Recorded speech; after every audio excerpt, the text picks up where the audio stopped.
Right, here we are at Ravenswell, and I'm actually with a horse called Captain Catterstock with Helen Hart, whose day job with humans is a remedial massage therapist.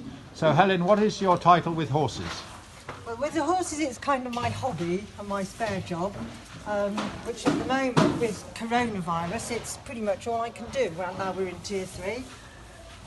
Love doing the racehorses, love watching their progress. So yeah, it's the same, it's remedial massage therapy. If they've had problems, we try and get it right. Once they're right, my job's very easy. Okay, what sort of problems have we got here?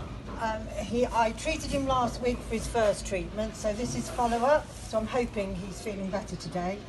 You can see we have tightness in the base of his neck, which affects their movement through their shoulder. And I can see him reacting as you're touching him there. Yeah.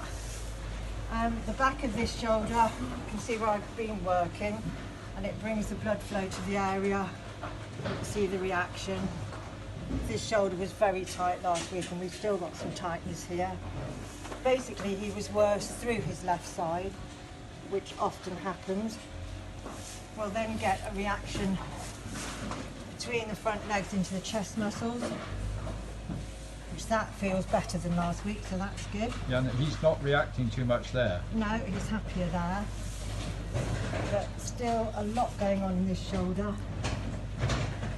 He says that's not very nice. Yeah, that's not very nice.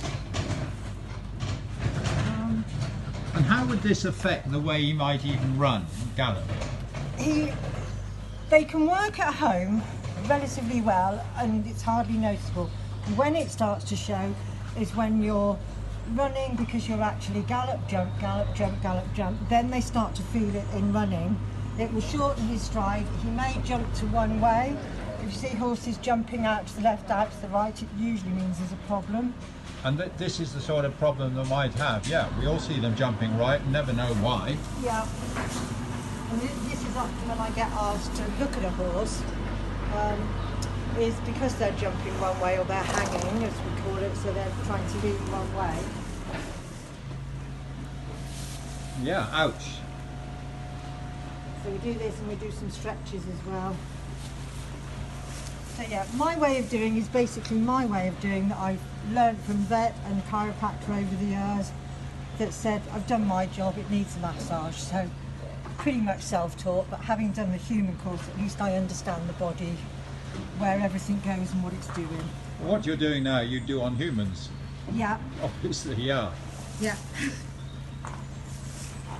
And how long would this normally last, one horse?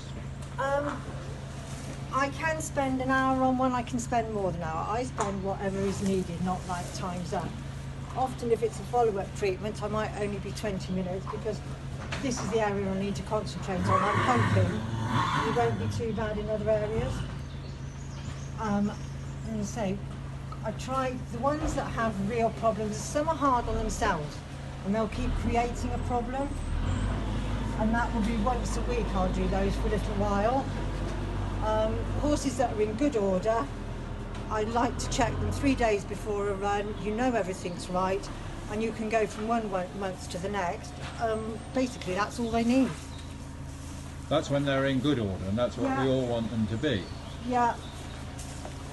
So you'd be coming to Purgles here how many times a week? I try and come in once a week if time allows, otherwise every 10 days. With a treatment for specific horses? Yeah. He does not like that. No, he doesn't like that One at bit. all. No. Give that a boy. And Helen, if you were to go around and actually, let's say, knock on the stable door of every horse here and started pushing and prodding as you are, would you find quite a lot of them reacting to whatever you're doing? It's just the sort of that they're living with it, to be honest. Yeah, absolutely. They get used to it.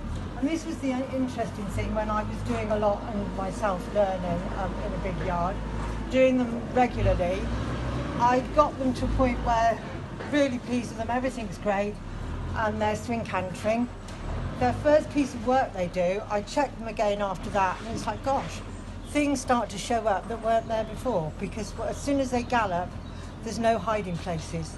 If Yeah. they've got a preference when they're cantering, they can use their leading leg. They can avoid using certain areas, but once we're in gallop, they have to use look at everything. that. Yep. So this He is a didn't problem like that. in his lumbar and rib cage. Come on. Sometimes the bucking and the kicking is a good reaction because it actually moves something. It's their way of stretching themselves. Yeah. And just when you were pressing there, if you don't mind just doing that again and tell us just exactly what you're pressing on. Whoopsie, nearly kicked me. This will be your lumbar muscles and also getting into your rib cage. So you've got your intercostals,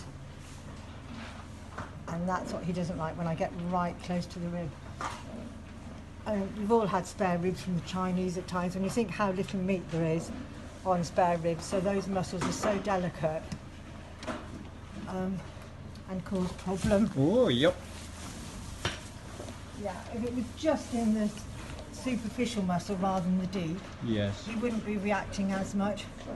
The pain is just there. And what good are you actually doing him there? You're bringing, drawing blood to the area.